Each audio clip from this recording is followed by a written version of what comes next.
Now, next tonight, what do you get when you cross a footballing first in Scotland with Luke Skywalker? Well, the answer is Airdrie FC, and that's the topic of our next chat. Yes, the club is to become the first in Scotland with a sensory room at home games, allowing children with sensory process disorders such as autism to attend matches in comfort. Here to tell us more are three people closely involved: Douglas Allsop, Stevie Burt and Ross Owen. Guys, thank you very much for joining us. Good to see you all. Now, first of all, Douglas, how did you manage to get people like Mark Hamill involved with the shirts?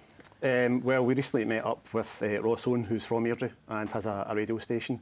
Airdrie Supporters Trust actually are now sponsoring Ross, so we're getting a bit of publicity, and Ross is getting a bit of cash from the trust. And he has got a variety of A-list celebrities that he's friendly with. He'll volunteer to take strips from ourselves and post them off to these guys. At first we were all a wee bit dubious that he knew these people, but we get the photos back this week. And there you've got Luke Skywalker wearing a strip. Fantastic. That's so cool. That's absolutely fantastic. And this is all for cancer charities, is that right? So the money that we raise from this, the sensory room that we're opening on Saturday, the money that we get from these will go towards funding that. The strips, the Airdrie strips, have actually got a face of a fan who passed away last year, Mark Allison. Okay. And he died of pancreatic cancer. But throughout his journey, when he was diagnosed and passed away, he raised £80,000. So, wow, as a mark of respect, the Supporters Trust got his name on the strip, which was a world first. Yeah. And then part of the money from strip sales goes to cancer charities. Brilliant, so important. And Stevie, tell us about the sensory room. We just mentioned it there. Tell us about this, the sensory room. The sensory room is going to be consisting of 10 kids or adults with autism, and also 10 parents and carers.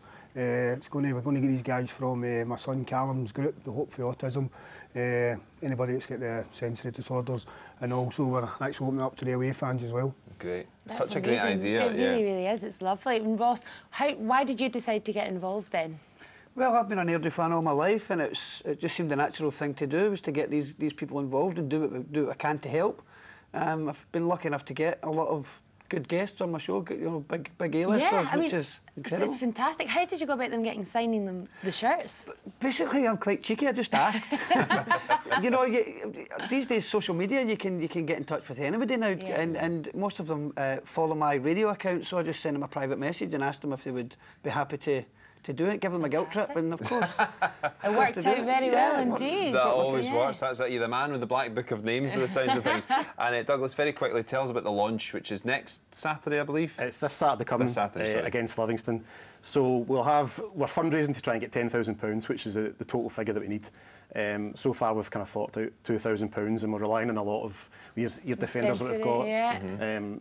So we've got so we've got a loan of equipment from local groups. So we've got enough to open for Saturday, but we're fundraising to try and get to the £10,000. Fantastic! Brilliant. It's such a great idea. It's such a lovely thing to be doing, and we're delighted that you could tell us a wee bit more about it. Thank you very much for coming in. And we look forward to hearing more about it when you open it, and all the celebs come down and check it out as well. It's a great idea, guys. Thank you for joining us.